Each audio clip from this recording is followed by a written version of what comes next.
Welcome back. तो आज के वीडियो में हम बात करने वाले हैं एमएनसीज और कंपनियों की not so obvious companies policies की which you all would come across और being an HR professional I know all this and आपको पता होना चाहिए कि ऐसी कुछ पॉलिसीज है जो मोस्टली सभी कंपनियों में होती है and these are obvious reason, but आपको कुछ ऐसी पॉलिसीज के बारे में बताऊंगा जो I think before signing in contract और before getting into engagement with the company you need to understand and you need to know and you need to be aware of it. But before we begin I would request you, अगर आपने अभी तक subscribe नहीं किया मेरे channel को तो please subscribe to this channel and if you like this video please share your feedback, share your comment, and if you want me to make video on other topic just let me know। चलिए तो एक एक करके बात करते हैं। तो सबसे पहले हम बात करते हैं कि बोनस और वेरिएबल पे नॉर्मली क्या होता है कि अब जो कोई कंपनी आप ज्वाइन करते हो तो वहां पे आपको बोलते हैं कि आपको एक बोनस मिलेगा या आपको एक वेरिएबल पे मिलेगा। तो बोनस एंड वेरिएबल पे is always with a condition कि जब आपको बोनस पे या वेरिएबल मिलेगा तो आपको उस कंपनी में होना जरूरी है, क्योंकि अगर आप उस कंपनी में नहीं होते तो आपको बोनस पे या वेरिएबल नहीं मिलेगा। फॉर एग्जांपल कि अगर मान लो किसी कंपनी का कहती है कि हर क्वार्टर में वो अनाउंस करिए कि बोनस मिलना है या वेरिएबल पे मिलना है, और मान लीजिए कि कंपनी क्या कह रही है कि 1 तारीख को किसी महीने की वो कह रही है कि वो बोनस पे देने वाले हैं या वेरिएबल देने वाले हैं एंड आपका उस कंपनी में लास्ट डे 30th को है और आपका उस कंपनी में लास्ट डे 20th को है, तो you will not be eligible for this bonus और वेरिएबल पे। सो जब भी आप कॉन्ट्रैक्ट साइन करते हो make sure that you check it कि वो लास्ट डेट क्या है, और मे बी अगर आप वहां से एग्जिट कर रहे हो और it is any reason so plan in such a way that आपका जो ये बोनस का है वेरिएबल पे का है आपका लॉस ना हो, बिकॉज ये सब आपके सीटीसी में काउंट होता है और आपका लॉस होता है। दूसरी पॉलिसी जो ग्रेच्युटी, आपको पता है कि हर कंपनी के जो सैलरी स्ट्रक्चर उसमें ग्रेच्युटी इंक्लूडेड होता है।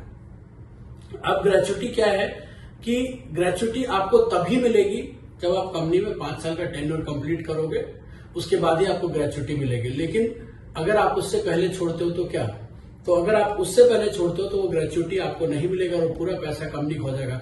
और आप अगर बात करते हो कि आपका जब सीटीसी होता है तो ग्रेच्युटी जो होती है वो सीटीसी का पार्ट हो रहा है, इसका मतलब वो आपका पैसा होता है। और अगर आप 4-5 साल से पहले कंपनी छोड़ रहे हो तो वो ग्रेच्युटी आपको नहीं मिलती, तो वो पैसा कहाँ जाता है, वो कंपनी को जाता है। एंड आई वुडंट से कि कंपनी का फॉल्ट है, this is all about the regulation that we have कि हमारे गवर्नमेंट ऑफ इंडिया के जो टर्म्स एंड कंडीशंस के हिसाब से 5 साल आपको कंप्लीट करना जरूरी है ग्रेच्युटी के लिए। और इसके बाद इसके लिए कई लोग एप्लीकेशन दे चुके हैं, कई लोग बात कर चुके हैं गवर्नमेंट के नॉर्म्स चेंज करने के, बट अभी तक कुछ हुआ नहीं है। बट एक ये भी चीज है कि ग्रेच्युटी जब आप एक बड़े पैकेज में तो ग्रेच्युटी का अमाउंट बहुत बड़ा होता है, तो मेक श्योर कि आप ये देखो कि इसको आप कैसे बैलेंस आउट कर सकते हो, इसको कैसे ले सकते हो, क्योंकि एक बहुत बड़ा मिथ है कि आप कोई कंपनी ज्वाइन करते हो 2 साल में छोड़ रहे हो 3 साल में छोड़ रहे हो, so will not get a bigger part, और ये आपका पार्ट आपकी सैलरी से कट रहा है तो आपका ही पैसा है, लेकिन ये आपको नहीं मिलेगा because of the policies, the government policies. So एक दूसरी चीज है।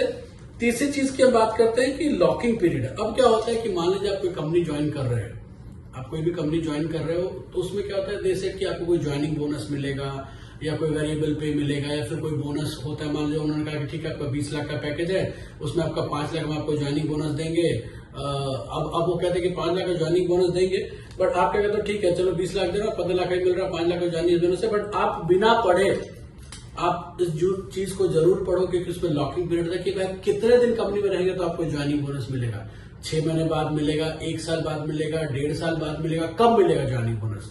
तो ये बहुत इंपॉर्टेंट है टू अंडरस्टैंड एंड नो कि ज्वाइनिंग बोनस का लॉकिंग पीरियड क्या है, या आपको जो बोनस मिलने वाला उसका लॉकिंग पीरियड क्या है। कि आपने तो कह दिया कि भाई आज हमको 30 लाख का पैकेज देंगे, 20 लाख आपको दे, 10 लाख का बोनस है, आपने कुछ एक्सेप्ट कर लिया, साइन कर दिया, बट आपने देखा नहीं, उन्होंने कहा 1 साल बाद मिलेगा या 1.5 साल बाद मिलेगा, आपने उससे पहले कंपनी छोड़ दी तो आपका वो पूरा पैसा चला गया। तो ये बहुत इंपॉर्टेंट है कि आपको लॉकिंग पीरियड को समझना बहुत जरूरी है, बहुत इंपॉर्टेंट है। दूसरा लॉकिंग पीरियड होता है कि फॉर एग्जांपल आप कोई एमएनसी कंपनी ज्वाइन करते हो, अब मान लो आपने कोई कंपनी ज्वाइन की, उनकी कहीं और जगह कोई ब्रांचेस है, आपके होम टाउन में कोई ब्रांचेस है, नियर बाई कहीं ब्रांचेस है, अब आपने कंपनी इसलिए ज्वाइन की कि भाई उनसे बात की कि आपको वो ट्रांसफर दे देंगे, बट वहां भी एक लॉकिंग पीरियड होता है कि भाई आपको इतने दिन यहाँ पे काम करना होगा तभी आपको दूसरे ब्रांच में ट्रांसफर दे सकते हैं, या फिर आपको इंटरनल टीम भी ट्रांसफर करना है तो भी आपको लॉकिंग पीरियड कि भाई इतने दिन इस टीम में काम करोगे फिर ही आपको दूसरे में ट्रांसफर दे सकते हैं। तो ये चीजों को आप कभी भी करने से पहले, ट्रांसफर साइन करने से पहले आप समझ लीजिए कि आपका लॉकिंग पीरियड क्या है इन टर्म्स ऑफ ट्रांसफर और in terms of any monetary. And अब चलिए अगले पॉइंट की बात करें। तो अगला पॉइंट है कि conversion of contractor to employ. अब आप देखेंगे कई ऐसी कंपनियां होती है वहां पे एक ही लेवल पे दो लोग काम कर रहे होते हैं, एक कॉन्ट्रैक्ट पे होता है और एक कंपनी के पेरोल पे होता है। अब जो कॉन्ट्रैक्ट पे होता है उसको हमेशा ये लगता है कि भाई 5 साल 6 साल 8 साल 10 साल काम करके लगता है कि मैं परमानेंट हो जाऊंगा इस कंपनी में।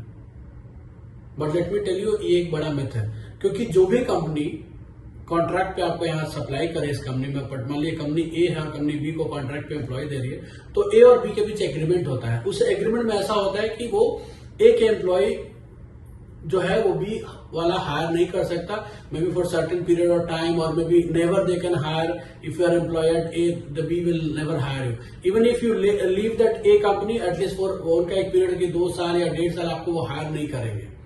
तो इसलिए लोगों को क्या होता है 5 साल 7 साल में एक फ्रस्ट्रेशन आना शुरू हो जाता है कि अरे मेरे को तो 5 साल हो गया, 6 साल हो गया, 8 साल हो गया, कंपनी मेरे को परमानेंट नहीं कर रही है। वो नहीं होगा उस केस में। आप ये जान लीजिए कि मेजर केसेस में ये होता है कि जो कॉन्ट्रैक्टिंग कंपनी होती है हमेशा कॉन्ट्रैक्टर कंपनी से एक एग्रीमेंट रखती है ताकि आप उनके एम्प्लॉय को डायरेक्ट हायर ना कर ले, क्योंकि इससे इनका बिजनेस लॉस होता है। So it is very important. आपके अगर ये मिथ है तो अपने मन से ये मिथ निकाल दीजिए। तीसरा एक होता है नॉन कम्पीट एग्रीमेंट। अगली बात करते हैं, अगले जो रूल्स होते हैं, जो पॉलिसी होती है, उसमें बात है non compete agreement. So non compete agreement क्या होता है कि फॉर एग्जांपल आप एक डोमेन में काम करो, मान लीजिए एक बैंकिंग डोमेन है, ठीक है, आप एक डोमेन में काम कर रहे हो और उस डोमेन में कंपनी ए है, मान लीजिए टीसीएस है, इन्फोसिस है, विप्रो है, कॉग्निजेंट है, तीनों एक बैंकिंग डोमेन में काम करते हैं। ये चारों, this is for your example purpose, I am not exactly telling. ये मान लो हमने एग्जाम्पल ले लिया कि आप मान लो आप आज कंपनी ए है, बी है, सी है, डी है, चारों एक ही डोमेन में काम करते हैं और आप मान लीजिए ए में काम कर रहे हो उस पर्टिकुलर डोमेन में। अब इन चारों कंपनियों के बीच एक नॉन कम्पीट एग्रीमेंट साइन होगा। नॉन कम्पीट एग्रीमेंट साइन क्या होगा कि भाई अगर ये वाला बंदा है, पर्टिकुलर एक कंपनी का बंदा और इस डोमेन में काम करे तो बी सी डी वाला उसको नहीं हायर करेगा। अगर बी कंपनी में कोई काम कर रहा है तो बाकी ए सी डी वाले कंपनी उसको नहीं हायर करेंगे अगर सेम डोमेन में सेम प्रोडक्ट में है, बिकॉज आपको प्रोडक्ट का नॉलेज है। दूसरी कंपनी कहीं बोल सकती है हम ज्यादा पैकेज देकर तुमको हायर करें, तीसरी बोले हम ज्यादा पैकेज देकर हायर करें। तो यहां पर उनके बीच एक एग्रीमेंट होता है कि हम लोग इस पर्टिकुलर डोमेन वाले, इस पर्टिकुलर प्रोडक्ट वाले बंदे एक दूसरे के नहीं हायर करेंगे। That is called non compete agreement. और इसमें अल्टीमेटली एम्प्लॉय का लॉस होता है। सो इधर you change the domain and then come back to this could happen. But अगर आप चाहोगे कि इस कंपनी से उस कंपनी, उस कंपनी से उस कंपनी चले जाओ तो आपका वो पॉसिबिलिटीज नहीं है, वो पॉसिबिलिटीज नहीं मिलेगी आपको। उस पॉसिबिलिटीज को आपको इग्नोर करना पड़ेगा, उस पॉसिबिलिटी को आपको निकालना पड़ेगा। चलिए आगे बात करते हैं। दूसरा क्या होता है कि चलिए सैलरी डिफरेंस।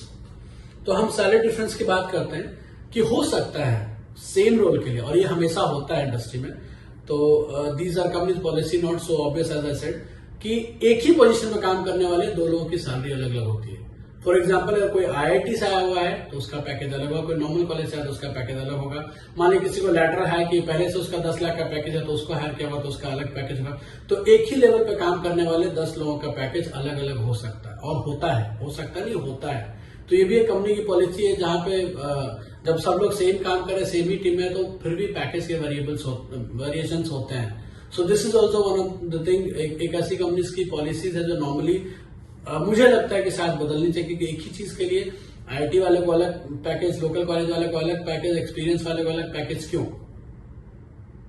जब आप सब एक ही लेवल पे और एक ही काम कर रहे हो। तो एक वो होता है। तीसरा एक और बड़ी इंपॉर्टेंट, आई वुड नॉट से तीसरा, द नेक्स्ट हम उसकी बात करेंगे। तो नेक्स्ट ये होता है कि लोगों को हमेशा लगता है कि मैनेजर जो होता है उसकी सैलरी हमेशा ज्यादा होती है, बट ये हमेशा सच नहीं होता। कई बार जो इंडिविजुअल टेक्निकल कंट्रीब्यूटर होते हैं उनकी सैलरी मैनेजर से कहीं ज्यादा होती है। बट इट ऑल डिपेंड्स कि किसी को लोगों को टीम मैनेज करना, मैनेजरियल स्किल पसंद है, कम्युनिकेशन पसंद है, somebody is tech savvy कि नहीं भाई मुझे तो टेक्निकल ही करना है। तो मोस्ट ऑफ द केस में ऐसा होता है कि आप जिस टीम में काम करें, जरूरी नहीं कि आपकी मैनेजर की सैलरी आपसे ज्यादा, आपसे कम भी हो सकती है, क्योंकि टेक्निकली और कंट्रीब्यूटिंग टू मल्टीपल प्रोजेक्ट्स। सो ये भी एक पॉलिसीज होती है कंपनी की। तो आपको ये भी समझना पड़ेगा, कई बार जो मैनेजर्स होते हैं उनकी सैलरी कम होती है और जो टेक कंट्रीब्यूटर होते हैं उनकी सैलरी बहुत ज्यादा होती है, और they earn less than a technical person. Now एक इंपॉर्टेंट चीज है, नॉर्मली यूएस में होता है कि एट विल एम्प्लॉयमेंट, ये आपको एक समझने की चीज है कि एट विल एम्प्लॉयमेंट होता क्या है। So at will employment normally US में होता था, अब इंडिया में भी कंपनी ने ऑप्ट करना शुरू करा। तो एट विल एम्प्लॉयमेंट के अंदर क्या होता है कि company can terminate you at any given point of time without giving any notice. So जब आप एग्रीमेंट साइन कर रहे हो तो प्लीज ध्यान से आप एग्रीमेंट को पढ़िए, कॉन्ट्रैक्ट पेपर को पढ़िए, and then you sign it. So that's all about the companies policies जो इंडस्ट्री में है, और ये रहेंगी, but just for your information, so that जितना चाहे अपने आप को इससे बचा ले और संभाल सके। So thank you, thanks for watching, have a good day.